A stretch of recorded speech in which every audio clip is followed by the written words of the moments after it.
Hey, it's Marie Forleo, and you are watching Marie TV, the place to be to create a business and life you love. You know, if you want to make work that lasts, not just for a minute, but maybe a decade or even a lifetime, this is the episode for you. Ryan Holiday is a writer and media strategist and the founder of the creative agency Brass Check. He's the author of 6 books, including The Obstacle is the Way, Ego is the Enemy, The Daily Stoic, and his latest, Perennial Seller. His work has been translated into 28 languages and retains a cult following among NFL coaches, world-class athletes, TV personalities, and political leaders.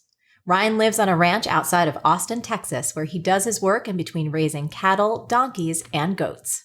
Ryan Holiday. Hi. Hi. It's been a while. We've wanted to do this well over a year. Yes. I'm so thrilled to have you here. Thank you. I want to take it back before we take it current and forward. Okay. So you've had such a fascinating and interesting career so far.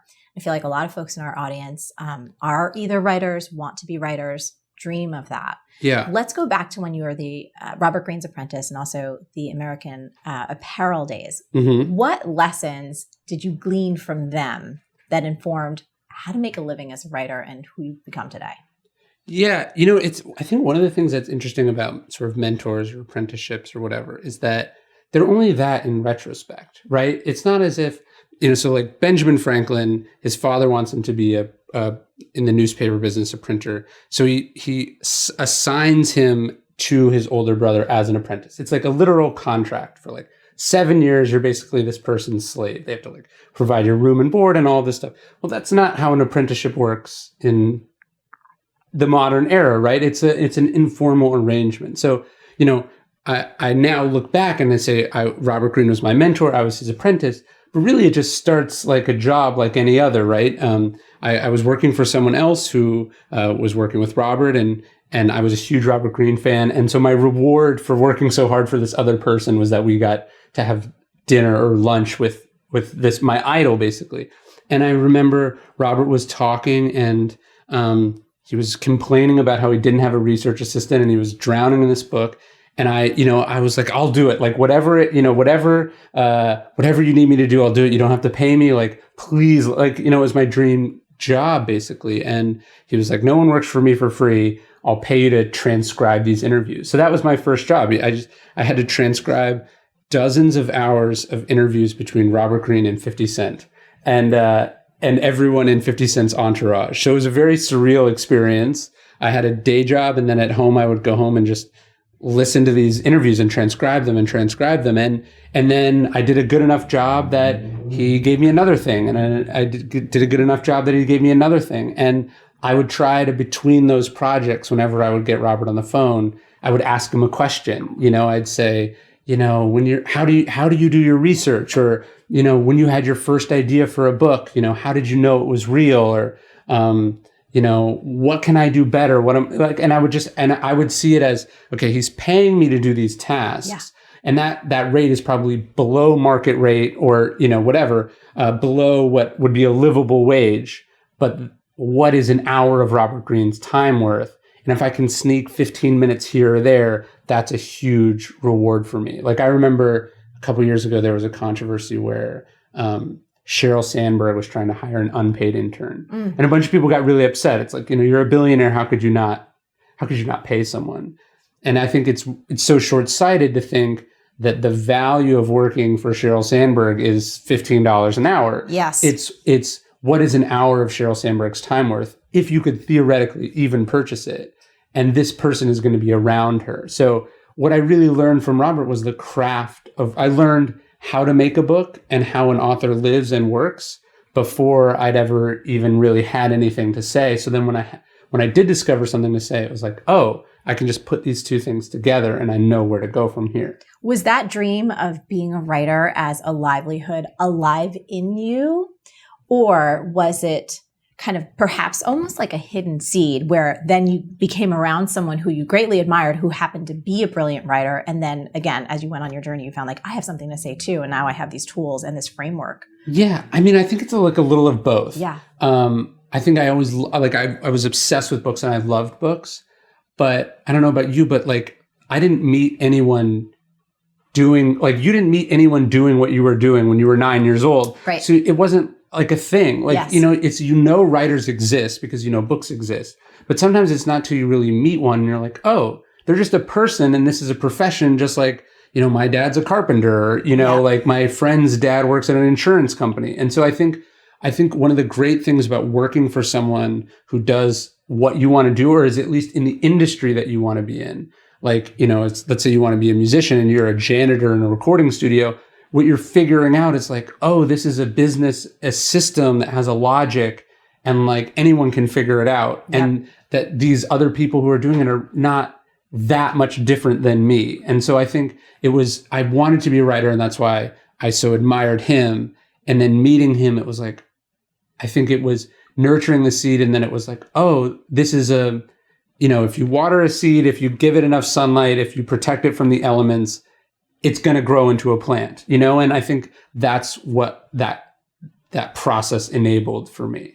You don't want to be around just other people who are aspiring to do what you're doing because you're all in the same boat, right? Yeah. So it's like, I think a lot of people want to be writers, so they go get an MFA. And it's like really the only person in that environment who is a professional writer is the one teacher. So it's like you and like 50 other people, and you're paying hundreds of thousands of dollars or tens of thousands of dollars for the privilege, when really, you could be the house cleaner to a writer in your neighborhood and have more one-on-one time with them and learn their routine. And so, you want to be around people who've done what you're trying to do, so you can sort of destigmatize it and it can lose some of its mystique. Yeah. Because it's not, none of this stuff is that, Robert's a brilliant man, but he's not a rocket scientist, he's not LeBron James, like doing this sort of unreal thing. He just worked really hard and figured it out, and then he can pass that knowledge on to someone else. Yeah. Let's get to, I love many of your books, but like Obstacle of the Way, The Obstacle is the Way. I remember sitting down and reading that when I was in LA, and I loved it. Like I was sitting there and highlighting and underlining, and I was like, Ryan, yes. And then Ego is the Enemy, Stoicism, for anyone watching that is not familiar with the philosophy, tell us about it. And then also, what inspired you to make this such a big part of your work?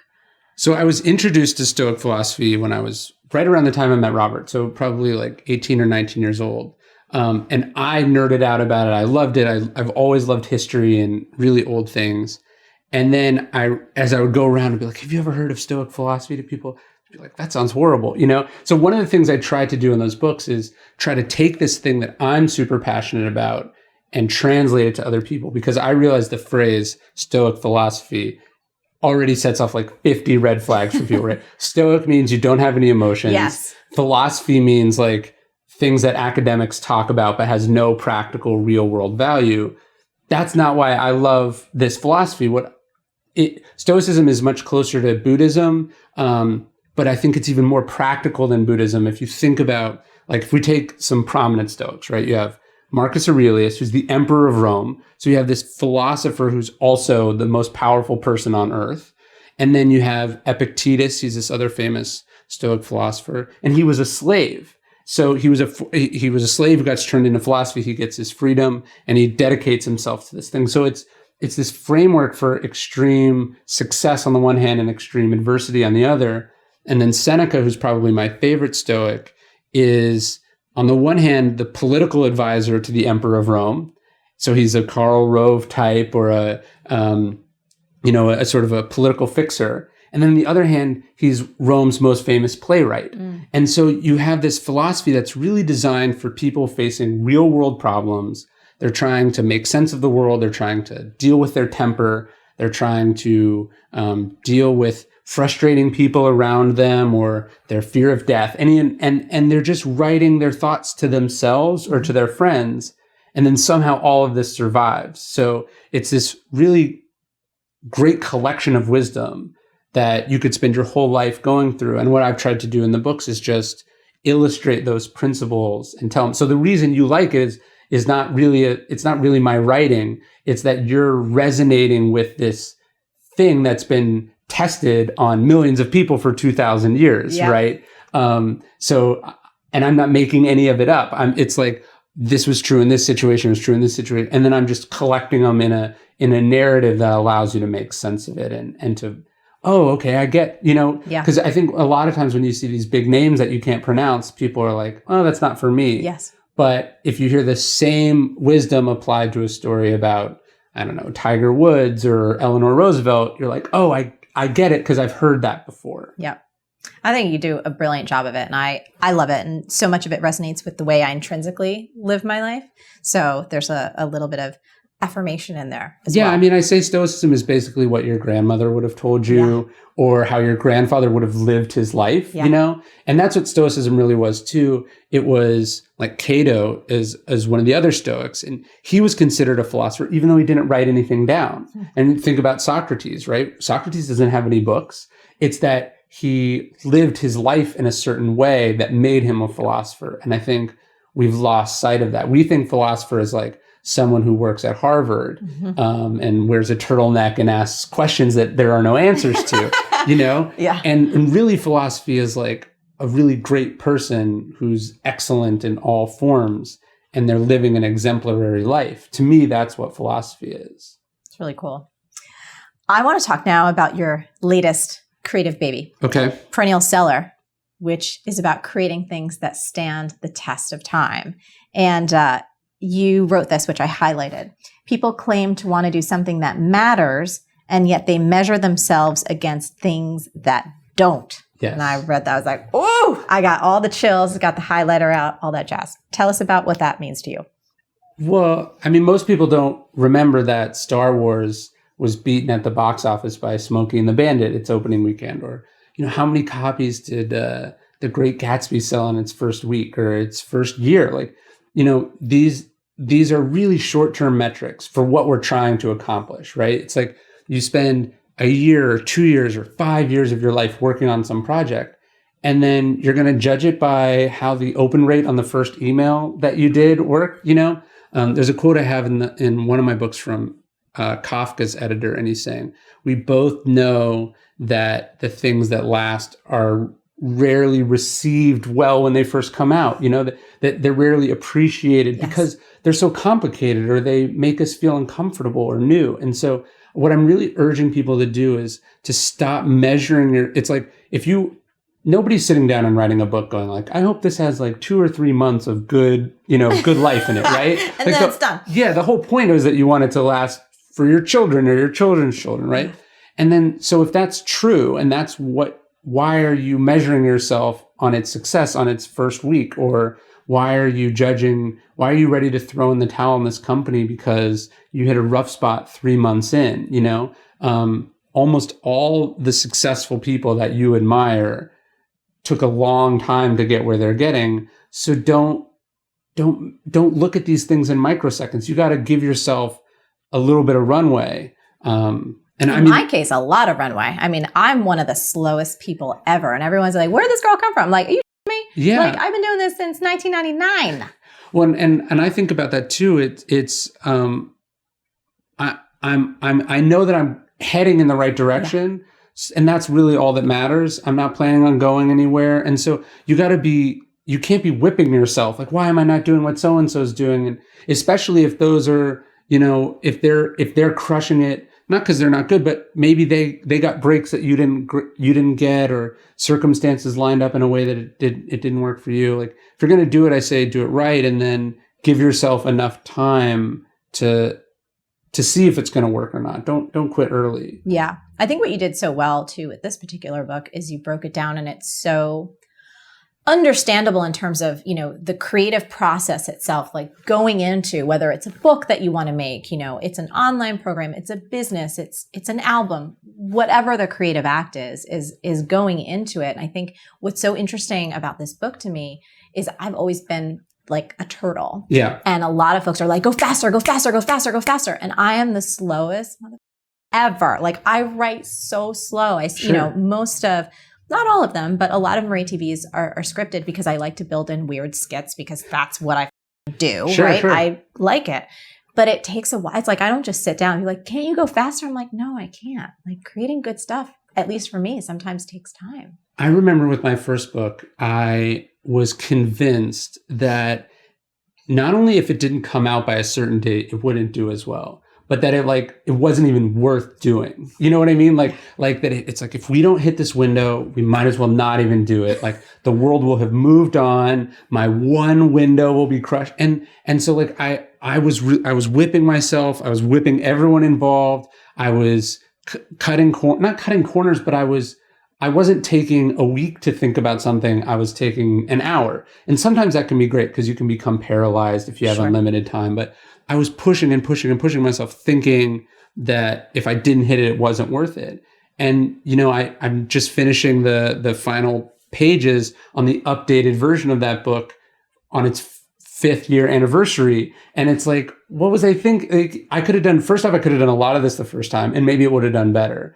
But also like, just the idea, it just seems so crazy to me that like I couldn't even think 5 years in the future. Yeah. But as I've worked on more projects, you get more confident. And I wish I could give like first time creators that patience and like room to play that you're gonna get later in your career anyway. Yep. I wish I could gift that to them now. And I think they can gift it to themselves. Go like, look, a week here or there is not going to matter. And unless you're running for president and the election is on November 4th, and so you have to get the book out earlier if you want, there's a couple circumstances, right?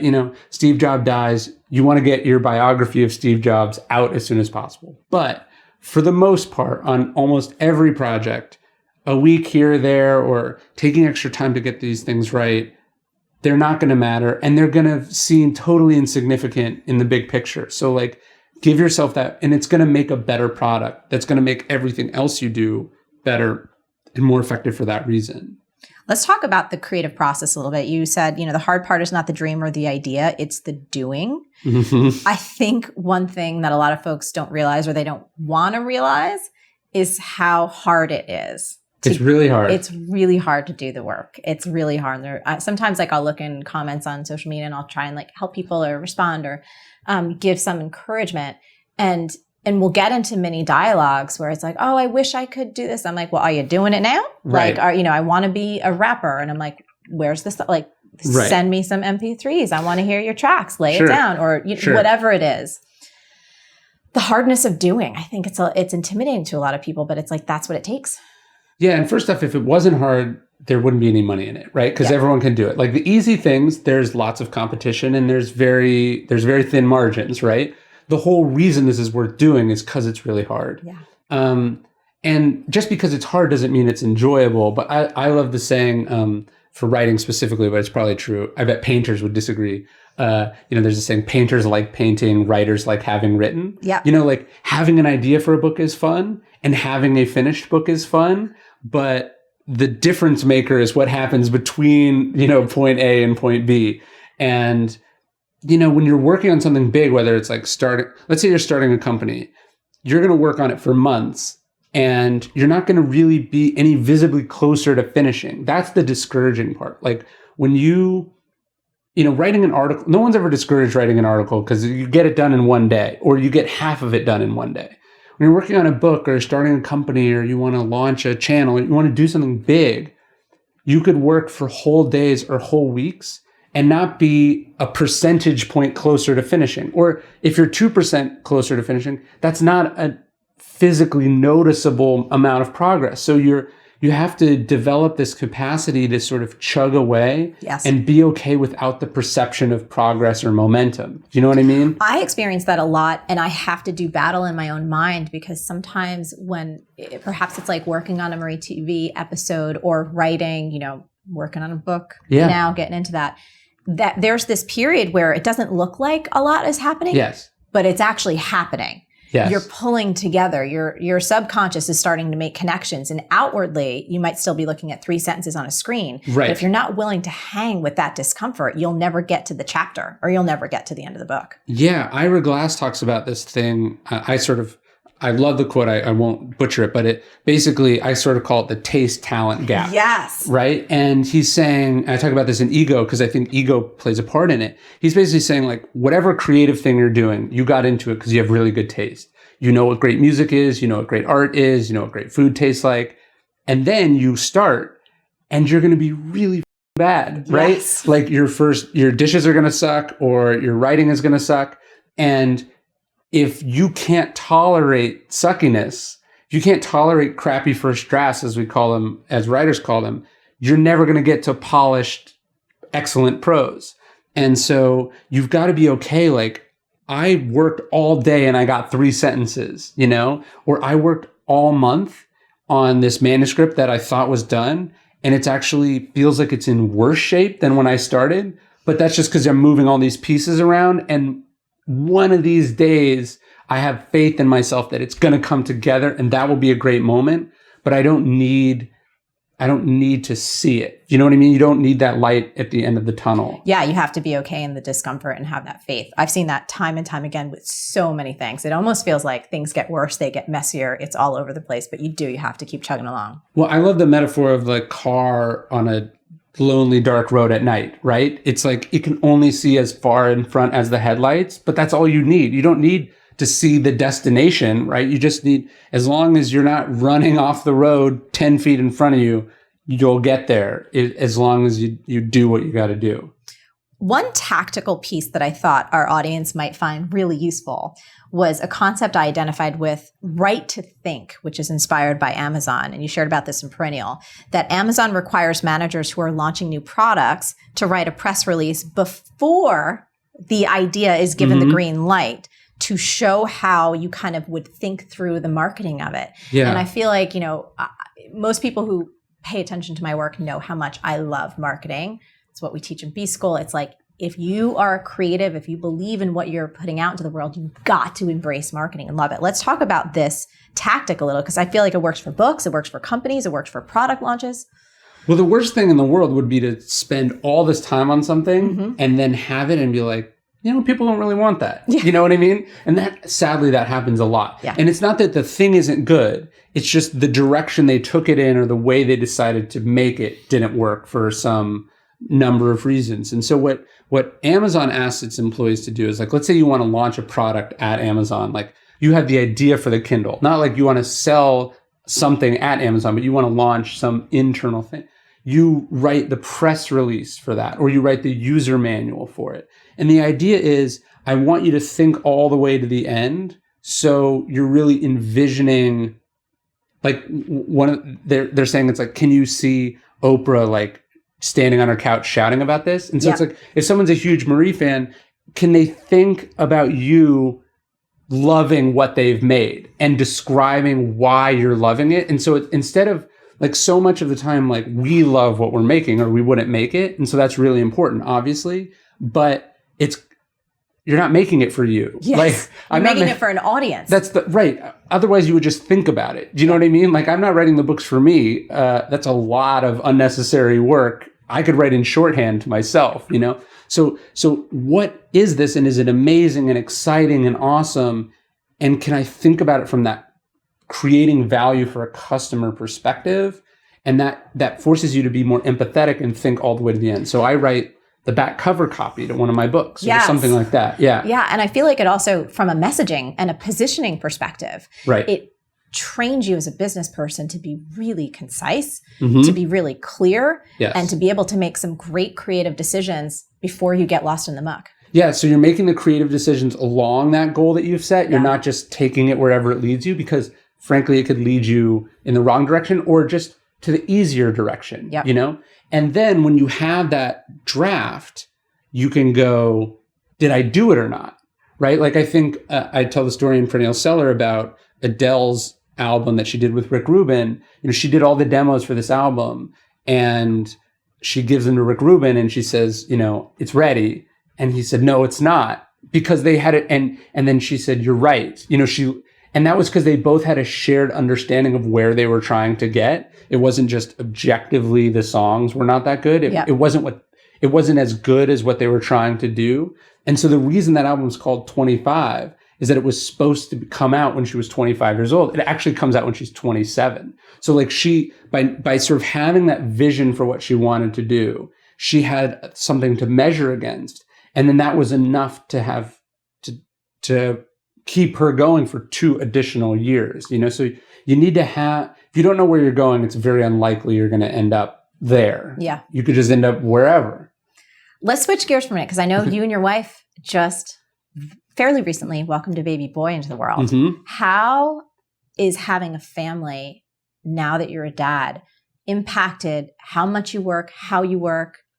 It definitely messes with your routine. Mm-hmm. It changes the routine. I really liked it. So like, he won't let me put him to sleep or put him back down to sleep in the middle of the night. So I actually sleep pretty well, which I'm sure will piss off a lot of parents. But I take him in the mornings while my wife catches up on sleep. And so we go for a long walk. So it's like, I used to just take walks by myself, and now I take a walk with this other person. So I definitely, you want to be adaptable and flexible.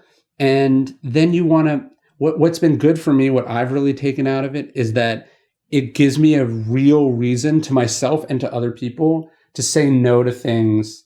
Like I loved your video, and we talked about this about like, hey, can I pick your brain? Yes. And it's like, I might let you guilt me into picking, not you, but I might let someone guilt me into picking my brain when it's me, because maybe I'm a glutton for punishment.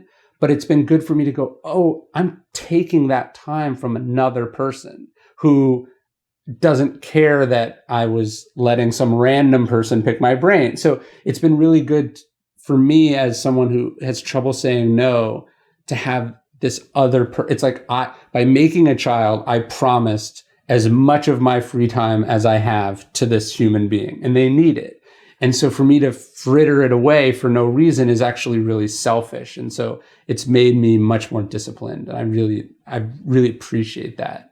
Plus it's amazing. And I wish I'd done it sooner, but it's been great. That's awesome. Yeah. I love it.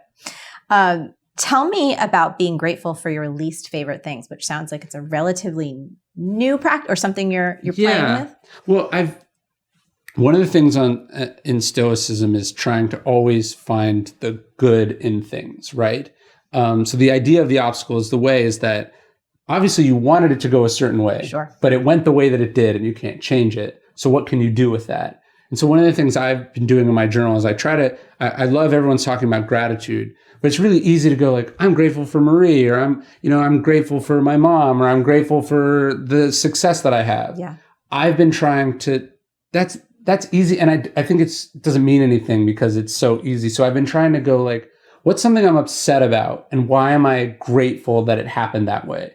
Who's the person that I feel the most anger towards? And why am I grateful for them in some way or another? I read a really great viral piece a long time ago about someone who took something they were really angry about, and they had to they made their internet password expressing gratitude for that thing, and how over weeks and months of having to type this in, it totally changed. And so I've been trying to this person that I feel resentment for, what am I grateful about them? Or this pressure that I feel, how has that helped me in some way? And so I've just been trying to muse on things that I shouldn't be grateful for, but if I practice gratitude about them, it's work and it's stretching my capacity, and there really is something good. And it's been an experience. Some mornings I can't bring myself to do it. Yeah. And sometimes I have to do the same one 15 times, but it's been really good. I love it. It's so fresh and it's so unexpected. And